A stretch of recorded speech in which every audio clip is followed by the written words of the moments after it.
Morning. My name is Iain Strachan. I'm the City of Edinburgh Council's Procurement Officer. I'm delighted to be able to speak to you this morning. What I want to do with this presentation is give you, our existing and potential suppliers, a greater understanding of the Council's procurement activity, what our strategic procurement objectives are, what we're doing to support SMEs, what we're seeking from our suppliers, and also importantly, some examples of upcoming opportunities that might be of interest to you. This is for your benefit, and we really want it to be of help to you, so there'll be plenty of time to ask any questions at the end. We've also got a virtual stand at today's exhibition, so be delighted if you want to attend that as well. Speak to the team and they'll be able to help you with any other questions that you might have. As you'd expect, given the wide range of vital services that we supply our citizens and businesses, the Council has a huge amount of procurement activity. By way of context, in the 1920 financial year, our spend with third parties was in the region of 684 million. That was an increase on just under 8% the previous year, driven largely by an increase in construction spend, which reflects our investment in asset upgrading, new build nurseries and schools. And in fact, in that year, our top 20 suppliers by value of spend, there were 9 organisations in the construction sector. As I mentioned on the slides, there were 245 regulated contracts in that year with a total value of in the region of 332 million. As I expect most of you know, by regulated, we mean those contracts with a value of greater than 50,000 for goods and services and greater than 2 million for works. That figure of 245 comprised some 7 works contracts, 34 goods contracts, and 204 services contracts. We've also been seeing a year-on-year increase in the number of regulated contracts that we award, albeit we expect that figure to be slightly lower in the year just past because of the effect of COVID, but we haven't yet been able to analyse all that data. This level of activity means that at any one time we have around 1,300 live contracts and about 1,800 suppliers on our contract register. That slide hopefully provides a bit of an overview on our procurement and purchasing activity. But for me, this is where it gets really exciting, being the strategic objectives that we're looking to secure through our purchasing activity, working in partnership with you, our suppliers. We revised our approach last year, putting in place a new 5-year strategy. We called it our Sustainable Procurement Strategy because we wanted that clear alignment with the pressing need to tackle the climate emergency and also the Council's 2030 net zero carbon target. But we also wanted to tie it into sustainability in the broader procurement sense. In other words, our intention to secure those wider environmental, economic, social outcomes that can be delivered through public sector contracting using our considerable spending power in a focused and targeted way. The strategy was adopted before the COVID pandemic hit the UK, but for me, these outcomes are even more relevant today and will help support growth and assist this Council in addressing the city's challenges and the recovery from the pandemic. The strategy has 7 key objectives, but I've included on the slide there the 4 that I think are of most importance today, being making procurement spend more accessible to small businesses, local third sector, improving fair work practices adopted by suppliers, increasing community benefits delivered by suppliers, and contributing to the Council's 2030 net zero carbon target. It's very important that our strategic approach doesn't sit in isolation, though, to the wider context we operate within. And I've included on the slide a few examples of other considerations that we took account of in developing the strategy. So you can see in the middle there the Scottish Government's National Performance Framework. Down at the bottom left, the legislative changes guiding the Council's 2030 net zero target, which I'll come back to later. The impact of Brexit in the top right-hand corner. But there are many others also, including the work of the Edinburgh Poverty Commission and Scottish Government procurement policy notes also. The strategy predates our business plan, which was adopted in February of this year. But for me, again, it is still directly aligned to that. And the business plan's 3 strategic outcomes being ending poverty by 2030, Edinburgh being a sustainable and net zero city, and enhancing well-being and equalities for everyone, which is why I've included that in the bottom right-hand corner there also. Likewise, the strategy is a hugely important part of our recovery from the pandemic as we look to support Edinburgh's economy in recovering quickly and strongly, taking advantage of the significant opportunities offered by the city, and promoting fair work and opportunities for our citizens. Taken together for all this, for me, is a great example of the power of public sector procurement and using our buying power to help support our citizens, businesses, and communities.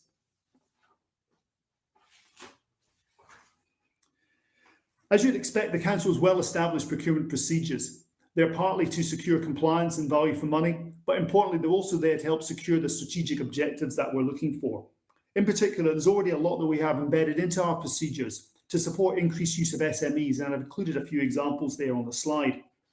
For instance, our contract standing ought to stipulate that where possible for contracts of up to 50,000 in value, at least one Edinburgh SME or a significant employer in Edinburgh must be invited to tender. In addition, we also make sure we break larger contracts down into smaller lots. For example, in our 95 million professional services framework, which was awarded last year, there were 13 different lots, and of the 51 successful suppliers, 73% were SMEs, which we're very proud of. We've also deliberately looked to engage more with the market with events such as this, our own local Meet the Buyer events, the new supplier engagement sessions, which we've set up virtually each month, our new supplier newsletter, and bidder days for specific contracts, often working with STP. We also engage monthly with the Federation of Small Businesses. My previous slide wouldn't mean much if we weren't able to demonstrate delivery. So I've included some statistics here from 2019-20, which show that the Council is already securing strong levels of spend with SMEs and local businesses, and importantly, an improving trend as well. We're proud of what we achieved, but to be absolutely clear, we want to do more. I'd also add that of the 296 suppliers that were awarded a new contract or placed on a framework in that year, 74% were SMEs. We're also really pleased that we have such high figures for paying suppliers promptly. In addition, when the pandemic hit the UK, we shortened our payment timescales and moved to daily payment runs to do even more to help our suppliers' cash flow, as we knew how important that was. What is our ask of suppliers? We want to work with suppliers that share our values. We want to work with suppliers that are willing to commit to working with us to drive forward our strategic outcomes. I've included some perhaps more obvious examples on the slide, but in bidding for work with the Council, we want to know how you will help us do this, how you will help us deliver positive change. If I take a couple in slightly more detail, having suppliers who have adopted fair work practices is very important to the Council. And as we come out of the pandemic, it's more important than ever that in Scotland we're helping secure sustainable and inclusive economic growth. Paying the real living wage, the hourly rate, based on what families need for an acceptable living standard, is a very visible demonstration of a company's commitment to fair work practices. The Living Wage Foundation has conducted research which has demonstrated that businesses paying this have improved their reputation, improved staff morale, improved staff retention, and improved relationships between managers and staff. For these reasons, the real living wage is very important to the Council. And in the last couple of years, we're very pleased that 70% of suppliers awarded contracts pay their staff at this rate. Moving forward, the Council will also be working closely with private sector partners, anchor institutions, and trade unions to achieve accreditation for Edinburgh as a living wage city and increasing the promotion of the living wage and fair work practices throughout the city. You'll probably also have heard of the idea of community wealth building. This is a people-centred approach to local economic development, which seeks to redirect wealth back into the local economy and places control and benefits into the hands of local people. The use of local SMEs in our supply chain is a great way for us to drive this forward, and I've already given some examples of what we've been doing about that. It'll also be a key part of our recovery from the pandemic. As you'll know, community benefits are already an established part of public sector contracting. And in our strategy, we've committed to a default weighting of 10% for community benefits when we're evaluating tenders. I've included a couple of slides here just to illustrate some of the positive outcomes that can be secured through community benefits. This first one highlights some of the work of our housing contractor, Engie, an award that they won for social impact through this great housing regeneration project. And you'll see some fantastic outcomes there for local people and local community groups. I'm sure most of the audience is aware of the Edinburgh Tram extension down to New Haven. The project commenced on site in 2019 and is due to complete in 2 years' time. This major 200 million infrastructure project is just one of a number of significant investments underway in the city. But today I just wanted to highlight some of the great community benefits it's already delivered, and there are some examples there on the slide. The project has also been shortlisted for an innovation award by the Considerate Contractor Scheme, which recognises the work carried out on the logistics hub to facilitate deliveries for local businesses along the tram route. For the Council, and I mentioned it earlier, climate change is the biggest threat facing the planet in the 21st century. That's why the Council has declared a climate emergency and why it's pledged to reduce our carbon emissions to net zero by 2030. By net zero, we mean that our greenhouse gas emissions are balanced out by the greenhouse gases we've removed, with the net effect being zero emissions. We know this won't be easy. There's big challenges we're facing. We have to reduce our transport emissions 12 times faster. We need our homes to be retrofitted 50 times faster.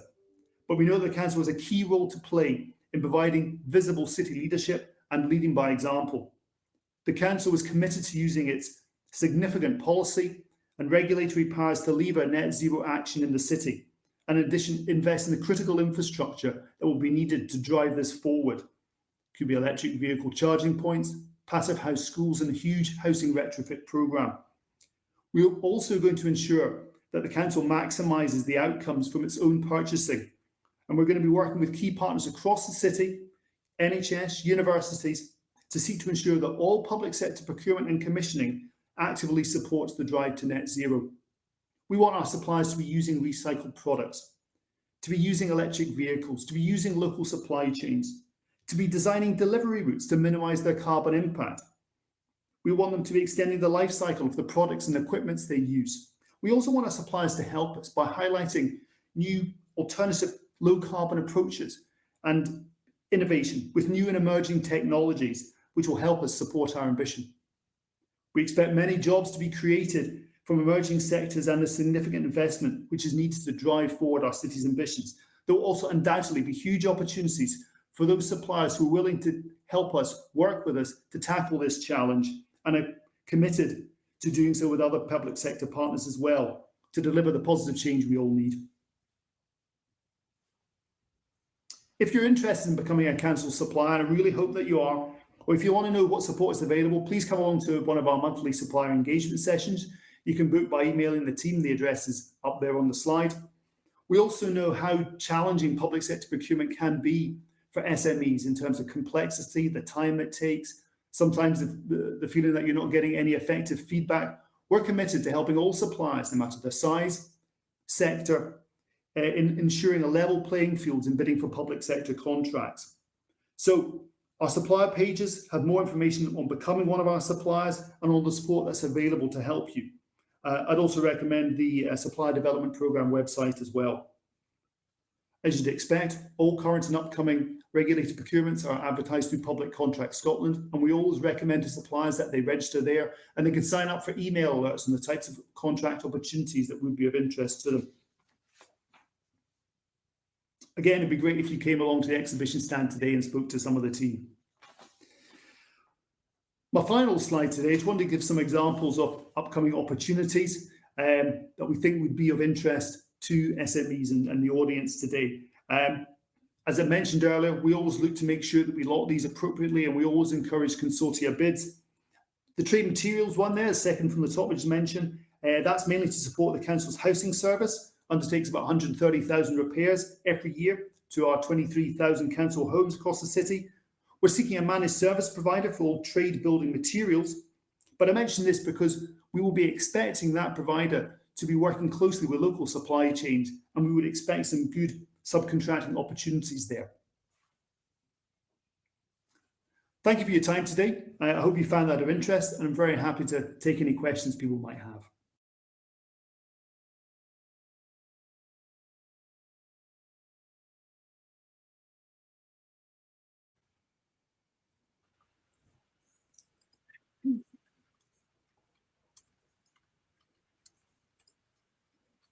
Afternoon. I'm Iain Strachan. I'm City of Edinburgh Council's Chief Procurement Officer, and delighted to be able to speak to you today. I'm here with my colleague, Lynette Robertson. Lynette, do you want to introduce yourself?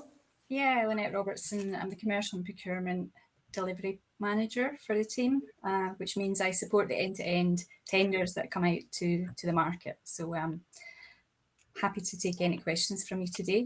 And actually, I'll just kick off with the first question, if that's okay, Iain. Of course, yeah. A question about energy projects and who to contact in the council regarding energy initiatives.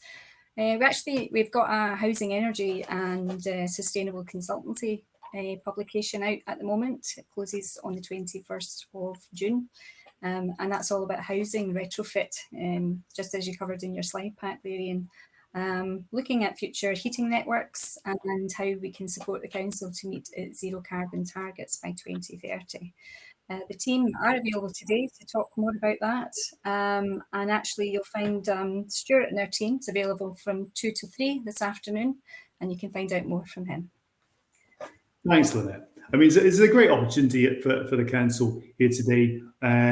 Myself, the team, we're really passionate about public sector contracting, what we can do to help deliver those social, environmental, economic outcomes that can really help the city and the country recover from the COVID pandemic, looking to push fair work, community benefits and opportunities for SMEs. There was a question there asked just to remind about the website for supplier pages. So if you just look up on the internet, City of Edinburgh Council supplier pages or contractor pages, and that should bring you to that.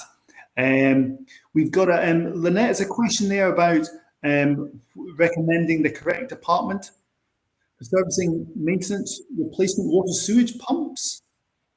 I'm afraid I don't know that one off the top of my head. It will be our services departments. Perhaps you pop along to the team today and ask the question. We'll try and get that information to you ready for them. If not, we're happy to take any questions away and be able to add those to the website later. We also, as Iain advised, have a monthly drop-in service where we allow our contractors to come along, future contractors to come and ask us questions on a one-to-one basis and find out more about how we can support you to become a council contractor. So you'd be welcome to attend that.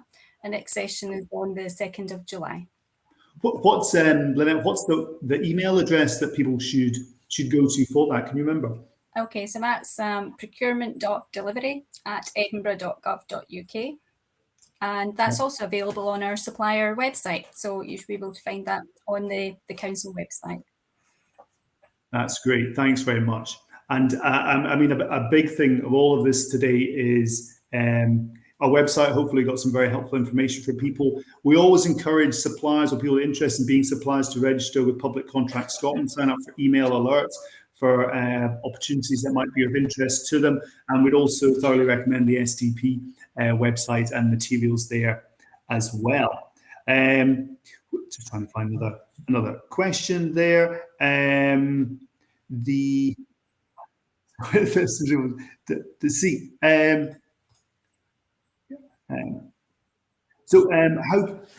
question from Barry, how can you advise how I can contact the Void Properties Department? Well, that would be the housing department, Barry. You should be able to find the details on the website, or if you ask the team on the stand today, they'll be able to direct you to the right place. I hope that helps.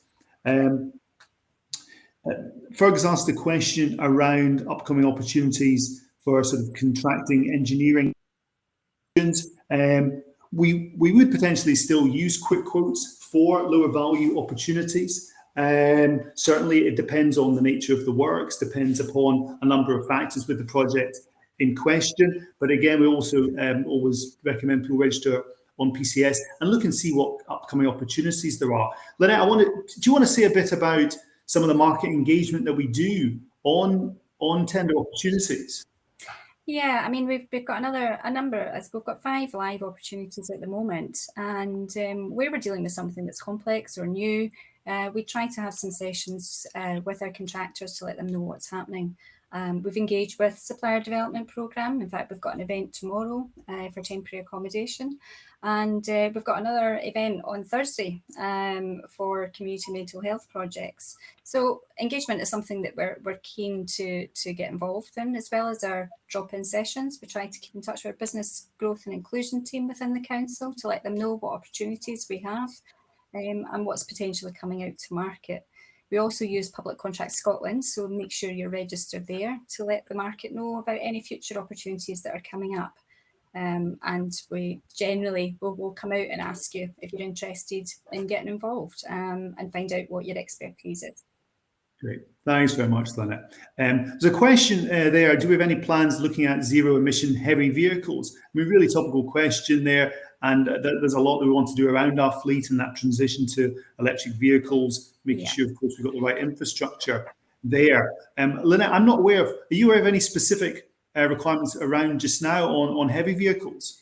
I think there has been 1 or 2 requirements recently. The team are working on quite a large fleet programme at the moment, so it's a good time to engage with us, and I would encourage anyone to pop along to the stall today to find out more, or indeed come along to a drop-in session on the 2nd of July, and we'll be able to tell you what's happening with our fleet programme. We have a whole raft of things coming up over the next 18 months to 2 years on that programme, and we can check that with the department for you. Great, thanks very much. And someone asked about how we can keep up to date around quick quote opportunities you just mentioned. What's the best advice you would give for that, Lynette? I mean, we put out quick quotes, but not a huge number. I would suggest that you contact the team, really. Drop us an email at the email that's already been posted. We're more than happy to tell you about opportunities that are coming up. If you're registered on Public Contract Scotland, obviously we'll be able to find you there. But there are a lot of companies that are registered there, so it's important that you let us know what it is you do and what you're interested in supporting the council on. Thanks. We also started doing a supplier newsletter, actually, and we've been posting that recently. And our friends in Federation for Small Business and Social Enterprise have been posting that supplier newsletter as well. And that's also a way of keeping up to date with what's going on. Yeah, thanks, Lynette. That was a good reminder. John asked the question, is there any way to engage outside of tenders to provide services might add value, improve service, but not? It's a great question. And one of the things that we realised, particularly around the net zero challenge, is that we're going to need innovation, new skills, new technology that we don't already have, that might not already exist. So if people have ideas, opportunities that they might think add value that we haven't thought of, then we'd really love to hear from them and about how best people can work together. So, you know, we know that large authorities such as ourselves can be difficult organisations to access, and that's one of the reasons that we set up the engagement sessions. And one of the reasons we give out the contact details is so that we can have that dialogue and provide an access point for people. So we're very happy to hear from people around that. Right. Beverly's asked a question, would you go via Scotland Excel for sanitizer requirements for services? It's about a reuse service of plastic hand sanitizer bottles. Potentially we would, it depends what it is. Beverly, obviously the Scotland Excel, one of our key partners, and we work with them closely and have done over the course of the pandemic as well. But if you get in touch with us and we can understand more what your service is, what your but we certainly don't ring fence ourselves to particular frameworks or other opportunities.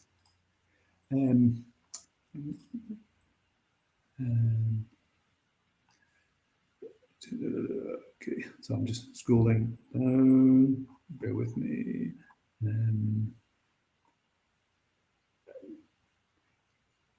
I guess a number of the projects, it's really about getting in touch with the team when you can to find out about what's going on. We can tell you what's coming up and what projects we're currently engaged with, because it can take quite a long time before the development of project actually reaches the publication stage.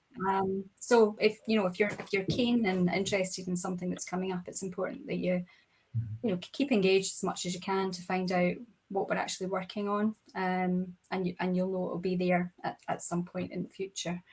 We've got our team are focusing on a range of things. You can speak to them about general projects. We've also got our early years team, to speak to anybody that's interested in working in our school extensions. We've got our construction support team there from 2 till 3, and some of the team that have got publications that are about to go out or are out shortly.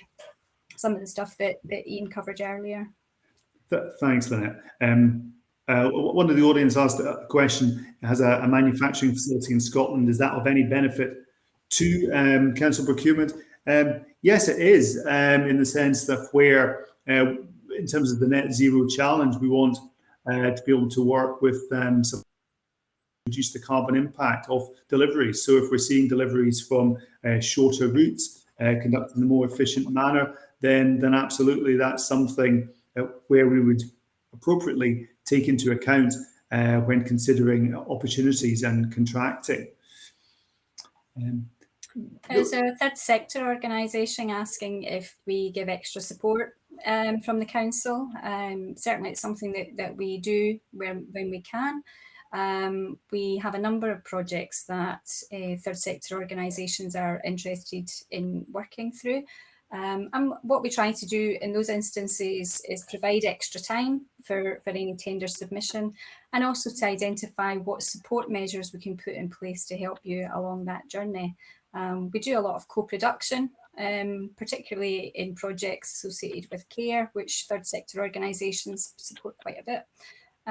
So yes, absolutely, we can provide help, but again, come and speak to us, and we'll see what we can do for you, depending on the type of business that you are and what projects you might be interested in. Thanks. There was a question around how long it might take for submitted applications and the time scale, so which I'm taking it was around through a procurement process. We totally understand one of the concerns with SMEs is the complexity and time involved, investment required in using public sector contracting. I'd, as I mentioned earlier, really recommend the Supplier Development Programme. It's there to help support suppliers. We recognise how important public sector spend is to the country's economy, and we help support that with running training sessions ourselves. Lynette, is there anything you would add around some of what might be involved for those that are new to public sector procurement? Yeah, I think obviously first and foremost, make sure you register in Public Contracts Scotland, and also register for any support that you can get. There's lots of organisations there to help, and Supplier Development Programme will certainly help you navigate your way around the systems that you might be asked to use, but also navigate around some of the paperwork that you might be asked to submit. I suppose the larger the value of the project, the more complex it can become. So it's important to ask for help if you need it. And there are, as I say, a number of organisations that can support you. Thanks. There was a question, Lynette, around community benefits and fair work. I may have not been clear enough, but we do score that where it's appropriate. And we look to understand what the bidder was going to bring to the council, to the contract through that. Yeah. And is there anything else you would sort of advice you would give potential suppliers around how we approach that evaluation, Lynette?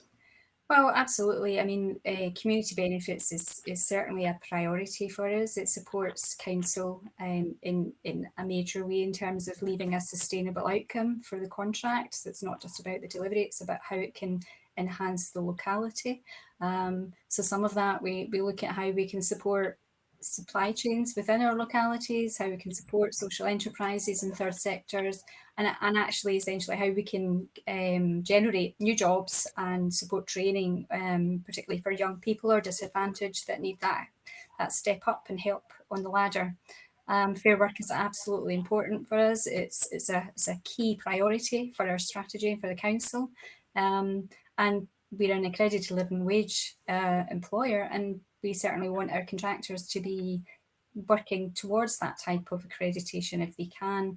and offering the best that they can, having a fair workforce, supporting them through wages, training, being able to speak to someone about any concerns can certainly help with a sustainable workforce, but can only be positive for the quality of delivery of our services.